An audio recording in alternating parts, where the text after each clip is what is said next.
What was the whiskey that started it all for me? Let's find out.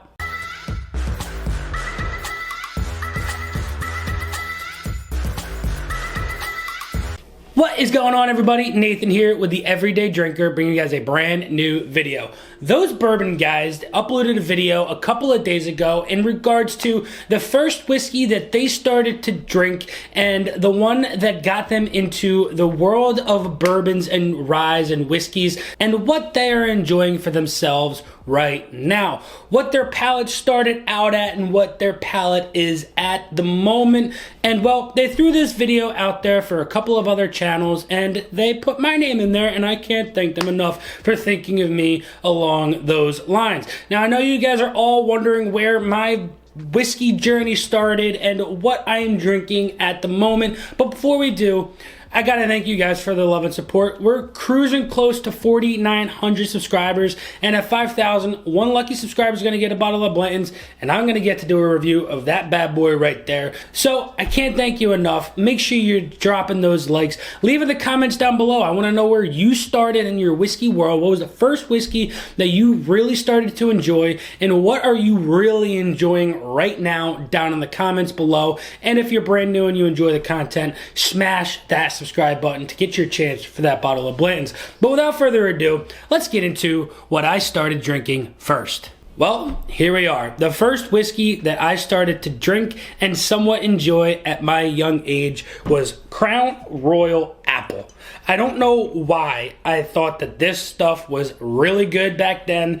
It's 70 proof. I don't even think that this is considered a whiskey. Yeah, it's a flavored whiskey. I haven't opened this bottle in God knows how long. I don't think I'm going to be able to... Oh, there we go. We got the crack. I don't even know what this smells like anymore because I have not had this in years. Wow, that's wild. How much like an apple juice this smells. I'm not taking a sip of this. I don't want to do that. But this smells like apple cider, apple juice, a fresh cut apple. Obviously it does because it's apple flavored whiskey. But at my young age, I didn't smell that. I smelled the burn. And you know, that is one thing that when you evolve in this world of whiskey, right? And you start out with something that's super low proof, something that is somewhat easy to drink, but it's still in the beginning difficult. You get the burn, you're like, oh my God, that goes down so hot because it's like, it's 70 proof and you're young and you have no idea what you're doing. But when you first start drinking something such as this, you find that burn. You don't really find those notes, but along the lines, right? I mean, I wish I went back to this a few years ago, and when I first started really trying to dive into nosing and finding notes, because when you first smell this at a young age, you've got no idea what you're getting yourself into. But now that I am a little bit more experienced, nowhere near a pro, but I can appreciate the sweetness coming out of this bottle. So I'm going to be honest, that was before turning 21. At the age of 21, the first bottle that I ever bought for myself and tried to enjoy whiskey neat and on the rocks is going to go to this bottle. Monkey Shoulder Blended Scotch. And this is the very first bottle of whiskey, the very first alcohol that I purchased with my actual 21-year-old ID. I still have a decent amount of whiskey in this bottle. I don't think I'm ever going to finish it. I think I'm going to hold on to it as an heirloom because I don't know why I've held on to it for this long. This bottle has now been in my possession going on 6 years.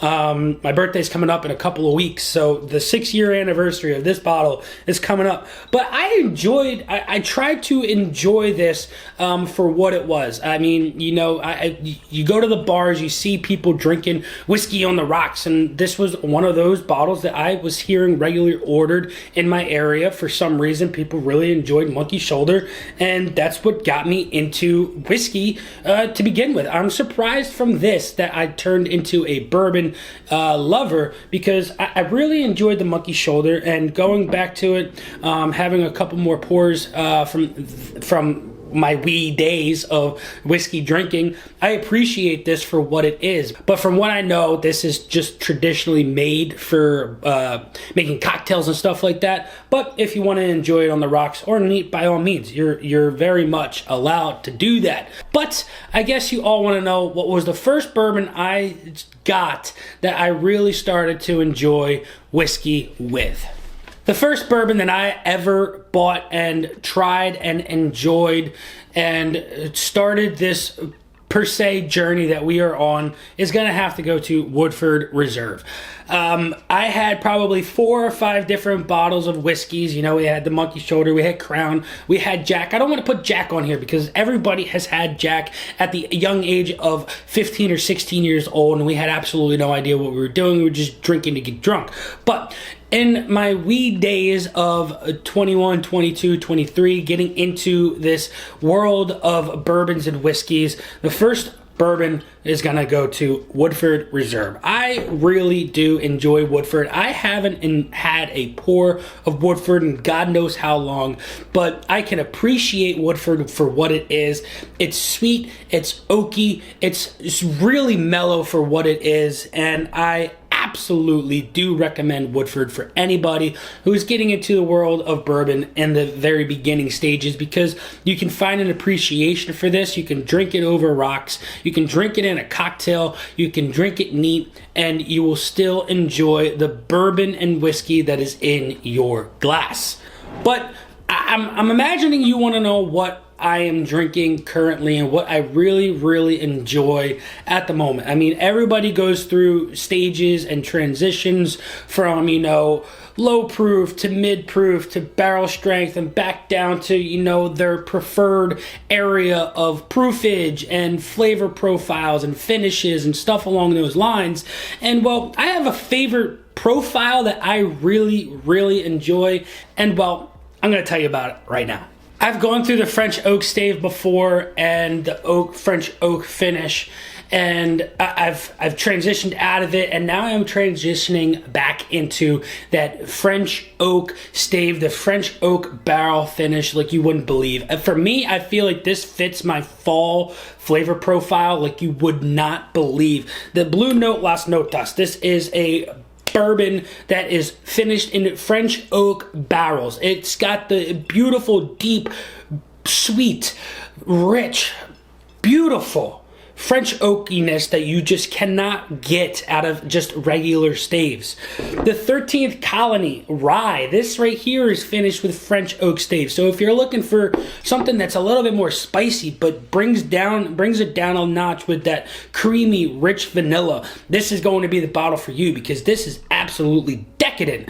And well, going back to the makers, you know, this is their this is their wood finished series, and this is finished with French oak staves. Now they also, with their regular the store picks, they've got French oak staves in some of those.